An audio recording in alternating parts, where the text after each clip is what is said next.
Grundgehorsam, den wir auch beim Familienhund brauchen. Da geht es eben, dass sich dann hinsetzt, alleine bleibt, dort sitzen bleibt, auf Kommando dann wieder herkommt.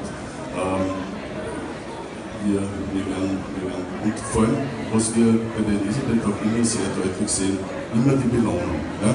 Das heißt, das Lernen wird immer mit etwas Positivem verknüpft und das ist das Um und Auf. Das heißt, dann muss man genauso Platz nehmen, der legt sich auf Platz, muss dort warten und kommt dann her. Und was Sie ja auch sehen, Elisabeth macht alles mit Berührungen. Das ist für einen blinden Menschen besonders wichtig, dass sieht es ein Hund nicht. Ja? Der Hund muss sich beim blinden Menschen erkenntlich machen, dass ich jetzt da bin und das geht ihm über einen Handtouch. Das heißt, der toucht an, entweder an der Hand, so wie es die Elisabeth jetzt gezeigt hat, oder auch an der Nase. Ja. Wenn der blinde Mensch geht, dem fällt was runter, ja, sei es jetzt der Stock, den er normalerweise nicht verliert, kann aber passieren, aber Taschentücher oder sonst irgendwas, das hört er nicht. Ja.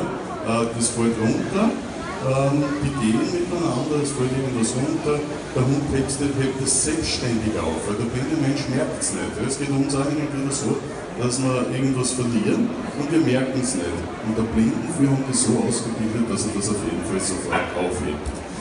Ja, was kann er noch? Die sind natürlich sehr, sehr gut ausgebildet und nachdem heute Sonntag ist, bringt der Blindenführung seiner Elisabeth, oder ihrer Elisabeth, muss ich sagen, immer Blumen. Das ist ja eine sehr schöne Geste. Dafür, wo sind die Männer? Welche Männer bringen ihren Frauen Blumen am Sonntag? Die Hände. Wo sind die Hände der Männer? Ui, alle schauen ganz betroffen. Ganz wenige. Ich bin ja selber auch so ein Exemplar. Ja, wenn ich wieder denke dran, dann nehme ich halt Blumen mit. Aber vielleicht sollte man das auch öfters tun. Geht aber auch vice versa. Ja? Auch Männer freuen sich über kleine Geschenke.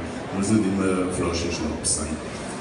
Gut, was noch? Ja, der Blindführung geht immer mit und vor allem der Hund unterscheidet dann auch, wann er im Arbeitsmodus ist und wann nicht. Sie haben jetzt gesehen, die beiden gehen über dieses Hindernis drüber, das für den Sehenden ja überhaupt kein Problem darstellt. Ja, wir latschen da drüber, der Hund geht mit. So, jetzt geht es dann in den Arbeitsmodus. Ja, der Hund kriegt sein Geschirr angezogen, macht das freiwillig. Es geht immer mit dem Kommando anziehen. Und der Hund schlüpft selber in das Geschirr rein und ist dann im Geschirr drinnen. Der blinde Mensch merkt es dann und kann das zumachen. So, jetzt ist der Hund im Arbeitsmodus, sobald er das Geschirr anhat und jetzt steigt er nicht mehr drüber über dieses Hindernis. Weil der blinde Mensch wird sie nicht sehen und sobald der Hund im Arbeitsmodus ist, meidet er diese Hindernisse und umgeht diese Hindernisse. Und da gibt es ja die verschiedensten Hindernisse. Ja, jetzt hat er kurz überlegt, soll ich drüber gehen oder nicht. Das ist ihm trotzdem eingefallen, nein, ich darf nicht, ich habe mein Geschirr an, ich muss herumgehen. So, jetzt überlegt die Jenny, was sie tun soll und geht herum. Ja, automatisch. Und das lernt der Blindenführung. Das heißt, dieser Arbeitsmodus beim Hund. Was heißt das aber für uns als Sehende, wenn wir solche Hunde sehen, im Arbeitsmodus sind, dann sollen wir es nicht stören. Wir sollen sie nicht streicheln, wir sollen sie angreifen, wir sollen sie mit Futter locken, wir sollen unsere eigenen Hunde zurücknehmen. Das heißt, das soll wirklich ungestört werden. So, welche Hindernisse muss jetzt ein Mensch, ein blinder Mensch oder ein stark sehbehinderter Mensch mit seinem Hund meistern? Da haben wir verschiedene, das sind Bodenhindernisse. Bodenhindernisse ist alles, was vom Boden raufsteht. Ja? Das sind Kabel irgendwo liegen, das sind Wurzeln, das sind Randsteine, das sind irgendwelche Dinge, die halt herumliegen. Das muss der Hund erkennen. Dann muss er erkennen Seitenhindernisse. Das heißt, wenn wir da unterscheiden zwischen beweglichen und unbeweglichen Seitenhindernissen. Dieser Blumenstock oder die Leiter, das sind typische unbewegliche Seitenhindernisse.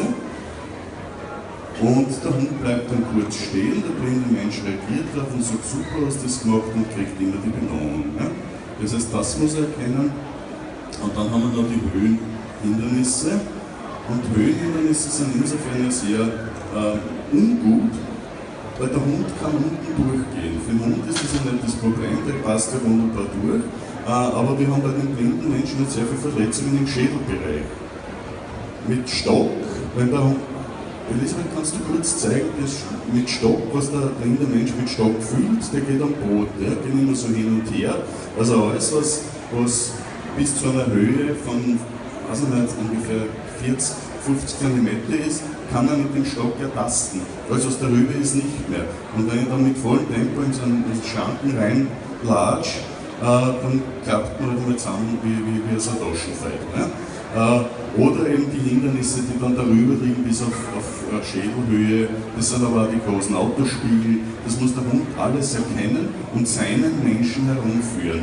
Der Hund ersetzt damit die Augen für den blinden Menschen. Was heißt das aber jetzt für den Blinden? Ich habe in meiner Zeit jetzt als Leiter der Prüfstelle sehr viel damit zu tun und es gab da eine sehr, sehr schöne Aussage. Der blinde Mensch, der im Sozialministerium arbeitet, hat gesagt, wissen Sie, Herr Weißenbacher, mit dem Stock zu gehen ist wie am Boden zu sein, am Boden zu gehen. Mit dem Hund zu gehen ist wie Helikopter fliegen. Und wenn man das anschaut, irgendwo bin ich im Weg, gell? Und wenn man das anschaut, die sind auch wesentlich rascher unterwegs. Also die flitzen wirklich dahin. So, jetzt haben wir das Höhenhindernis. Ja.